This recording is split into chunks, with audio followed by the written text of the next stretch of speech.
தொடர்கின்றன. கிருஷ்ணகிரியில் கேஸ் கசிவால் ஏற்பட்ட தீ விபத்தில் 7 பேர் உடல் கருகி படுகாயமடைந்தனர். பாதிக்கப்பட்டவர்கள் அங்குள்ள அரசு மருத்துவமனையில் அனுமதிக்கப்பட்டுள்ளனர்.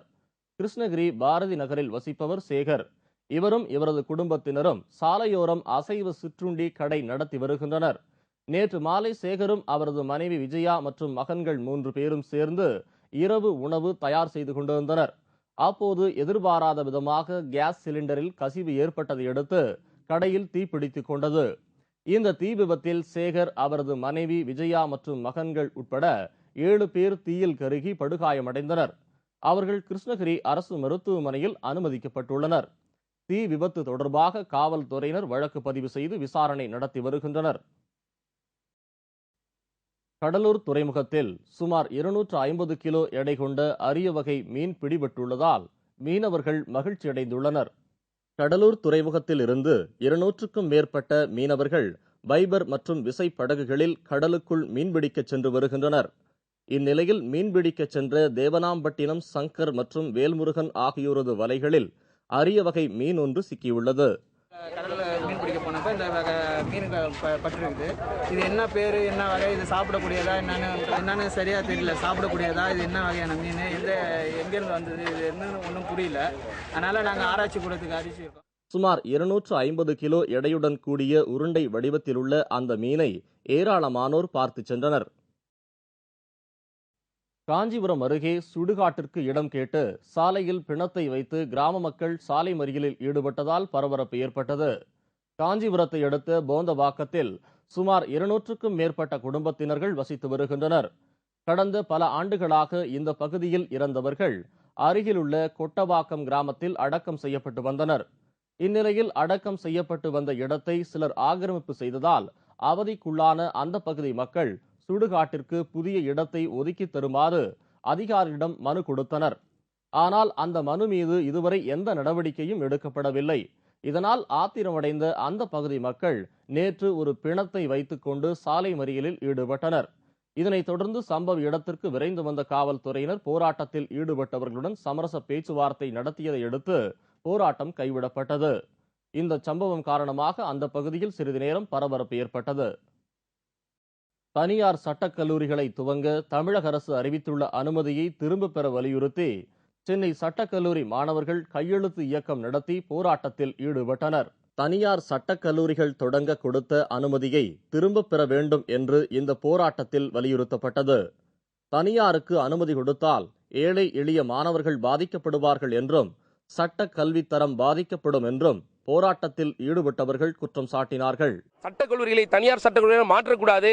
மாணவர்கள் எண்ணிக்கைக்கு ஏற்ப கூடுதலான அரசு சட்டக்கல்லூரிகளை உருவாக்க வேண்டும். இருக்கின்ற அரசு சட்டக்கல்லூரியில் ஆசிரியர் பணிகளை நிரப்ப வேண்டும். அடிப்படை வசதிகளை செய்து தர வேண்டும். இதற்கு மாற்று ஒரே வழி தனியார் சட்டக்கல்லூரி திறப்பது என்று அரசு முடிவெடுத்தால் அதை உறுதியாக சட்டக்கல்லூரி மாணவர்களும் இந்திய மாணவர் சேர்ந்து வலிமையாக போராட்டத்தின் மூலம் தடுப்போம். சேலம் அருகே கெங்கவல்லியில் ஜல்லிக்கட்டு விழாவை நடத்த உயர்நீதிமன்றம் உத்தரவிடுமா என்று அந்த பகுதி மக்கள் மிகுந்த ஆர்வத்துடன் உள்ளனர். சேலம் மாவட்டம் கெங்கவல்லியை அடுத்த கூலமேடு கிராமத்தில் ஆண்டுதோறும் பாரம்பரிய விழாவான ஜல்லிக்கட்டு விழா நடைபெற்று வந்தது. இந்நிலையில் இந்த ஆண்டு விலங்கு வதை தடுப்பு சட்டத்தின் கீழ் சிலர் ஜல்லிக்கட்டை எதிர்த்து உயர்நீதிமன்றத்தில் வழக்கு தொடர்ந்து தடை பெற்றுள்ளனர். இந்த வழக்கில் உத்தரவு பெற்ற பிறகே ஜல்லிக்கட்டு விழா நடத்த வேண்டும் என்று உயர்நீதிமன்றம் அறிவுறுத்தியுள்ளது. இந்நிலையில் உயர்நீதிமன்ற உத்தரவு பெற்ற பின்னர் 3 அடுக்கு தடுப்பு பாதுகாப்பு ஏற்படுத்தி விழாவை நடத்தலாம் என்று மாவட்ட நிர்வாகம் கூறியுள்ளது. இதையடுத்து லட்சக்கணக்கான ரூபாய் செலவில் பாதுகாப்பு பணிகள் மேற்கொள்ளப்பட்டது. எனினும் ஜல்லிக்கட்டு நடத்த உயர்நீதிமன்றம் உத்தரவு வேண்டும் என்று மாவட்ட நிர்வாகம் கூறியுள்ளதால் தங்கள் ஊரில் ஜல்லிக்கட்டு விழா நடக்குமா நடக்காதா என்று அந்த பகுதி மக்கள் மிகுந்த எதிர்பார்ப்புடன் உள்ளனர். மாவட்ட நிர்வாகத்தினுடைய அறிவுரைப்படியும் உச்சநீதிமன்ற உத்தரவுப்படியும் பல ஆண்டுகள் இப்போ நடத்தி முடிச்சிருக்கிறோம். இந்த ஆண்டும் அதே போல மாவட்ட நிர்வாகத்திட்ட அணுகணும். அவங்களும் அறிவுரை சொன்னாங்க. அந்த அறிவுரைப்படி 15 நாளாக இந்த 4-5 லட்ச ரூபா செலவு பண்ணி இதெல்லாம் செஞ்சுருக்கிறோம். செஞ்ச நிலையில் உச்சநீதிமன்றத்தை அணுகி உத்தரவு வேணும்னு சொல்லி உயர்நீதிமன்றத்தை அணுகியிருக்கிறோம். இந்த உயர்நீதிமன்ற உத்தரவுக்காக ஊர் மக்கள்லாம் வியப்போடு காத்துக்கிட்டு இருக்கிறோம். கும்பகோணம் அருகே நேரடி கொள்முதல் நிலையத்தில் கடந்த 10 நாட்களாக நெல் கொள்முதல் செய்யப்படாததால் 1000க்கும் மேற்பட்ட நெல் மூட்டைகளை விவசாயிகள் இரவு பகலாக பாதுகாக்க வேண்டிய அவல நிலை காணப்படுகிறது. கும்பகோணம் அருகே உள்ள பட்டீஸ்வரம் கிராமத்தில் தமிழக அரசின் நுகர்பொருள் வாணிபக் கழகம் மூலம் நேரடி கொள்முதல் நிலையம் கடந்த சில மாதங்களாக இயங்கி வருகிறது. ஆனால் இந்த கொள்முதல் நிலையத்தில் கடந்த 10 நாட்களுக்கும் மேலாக விவசாயிகளிடமிருந்து நெல் கொள்முதல் செய்யப்படவில்லை. இதன் காரணமாக விவசாயிகள் விற்பனை செய்வதற்காக கொண்டு வந்த நெல் மூட்டைகள் கொள்முதல் நிலையத்தில் பாதுகாப்பும் இல்லாத நிலையில் வெளியே அடுக்கி வைக்கப்பட்டுள்ளன. தங்களது நெல்லை எப்போது கொள்முதல் செய்வார்கள், தங்கள் கைக்கு எப்போது பணம் வரும் என்று விவசாயிகள் கவலையுடன் கொள்முதல் நிலையத்தில் இரவு பகலாக காத்து கிடக்கின்றனர். இதனிடையே நெல் மூட்டைகள் திறந்த வெளியில் வைக்கப்பட்டுள்ளதால் அவற்றை ஆடு மாடுகள் சேதப்படுத்துவதாகவும், எனவே உடனடியாக தங்கள் நெல்லை கொள்முதல் செய்ய அரசு உடனடியாக நடவடிக்கை எடுக்குமாறு விவசாயிகள் கோரிக்கை விடுத்துள்ளனர். எங்கள் நெல்லை பூரா பாதுகாப்பற்ற முறையில் ஒரு வாட்சிமன் கூட இல்லாமல் ஆடு மாடு அடித்து நல்லா மேய்ஞ்சிக்கிட்டு இருக்கு. அரசு உடனடியாக நடவடிக்கை எடுத்து எங்களுடைய ஆயிரக்கணக்கான மூட்டையை தேங்கி கிடக்க மூட்டையை உடனடியாக கொள்முதல் செய்து விவசாயி கண்ணீர் விடுவிப்பதை அரசு உடனடியாக தடுத்து. ஆண்டிப்பட்டி அருகே தூக்கில் தொங்கிய போலீஸ்காரர் மனைவியின் சாவில் மர்மம் இருப்பதாக கூறி அவரது உறவினர்கள் சாலை மறியலில் ஈடுபட்டதால் பரபரப்பு ஏற்பட்டது. ஆண்டிப்பட்டி அருகே உள்ள கானா விலக்கு காவலர் குடியிருப்பில் வசித்து வருபவர் சிவராஜ். இவருக்கு கிருபா என்ற மனைவியும் ஒரு குழந்தையும் உள்ளனர். தம்பதிகள் இருவருக்கும் இடையே அடிக்கடி தகராறு ஏற்படும் என்று கூறப்படுகிறது. இந்நிலையில் மர்மமான முறையில் கிருபா தனது வீட்டில் தூக்கில் பிணமாக தொங்கியுள்ளார். தகவல் அறிந்து விரைந்து வந்த கிருபாவின் பெற்றோர் மற்றும் உறவினர்கள் கிருபாவின் சாவில் மர்மம் இருப்பதாக கூறி கானா விலக்கு காவல் நிலையத்தை முற்றுகையிட்டதுடன் சாலை மறியலில் ஈடுபட்டனர். இதனைத் தொடர்ந்து சம்பவ இடத்திற்கு விரைந்து வந்த கோட்டாட்சியர் அனிதா போராட்டத்தில் ஈடுபட்டவர்களோடு பேச்சுவார்த்தை நடத்தியதை அடுத்து போராட்டம் கைவிடப்பட்டது.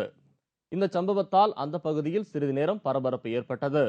காவலர் சிவராஜிடம் விசாரணை நடைபெற்று வருகிறது. கும்மிடிப்பூண்டி அருகே செங்கல் ஏற்றி வந்த டிராக்டர் கவிழ்ந்து டிரைவர் சம்பவ இடத்திலேயே பலியானார். மேலும் அதில் பயணம் செய்த 4 பெண்கள் படுகாயமடைந்தனர். திருவள்ளூர் மாவட்டம் கவரைப்பேட்டை அடுத்த கிளிக்கோடியை சேர்ந்தவர் தயாளன்.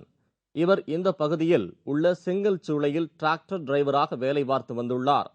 இந்நிலையில் நேற்று செங்கல் ஏற்றிக்கொண்டு உடன் வேலை செய்யும் 4 பெண்களோடு டிராக்டரில் வந்து கொண்டிருந்தார். அப்போது டிராக்டர் நிலை தடுமாறி பள்ளத்தில் கவிழ்ந்து விபத்துக்குள்ளானது. இதில் தயாளன் சம்பவ இடத்திலேயே பலியானார். மேலும் அதில் பயணம் செய்த 4 பெண்கள் படுகாயமடைந்த நிலையில் பொன்னேரி அரசு மருத்துவமனைக்கு அனுப்பி வைக்கப்பட்டனர். தகவல் அறிந்து சம்பவ இடத்திற்கு வந்த ஆரம்பாக்கம் போலீசார் வழக்கு பதிவு செய்து தீவிர விசாரணை மேற்கொண்டு வருகின்றனர். அப்பாவி மக்கள் 250 பேரை கொன்ற 5 ராணுவ வீரர்களுக்கு 7600 வருட சிறை தண்டனை. விவரம் இடைவேளைக்கு பிறகு.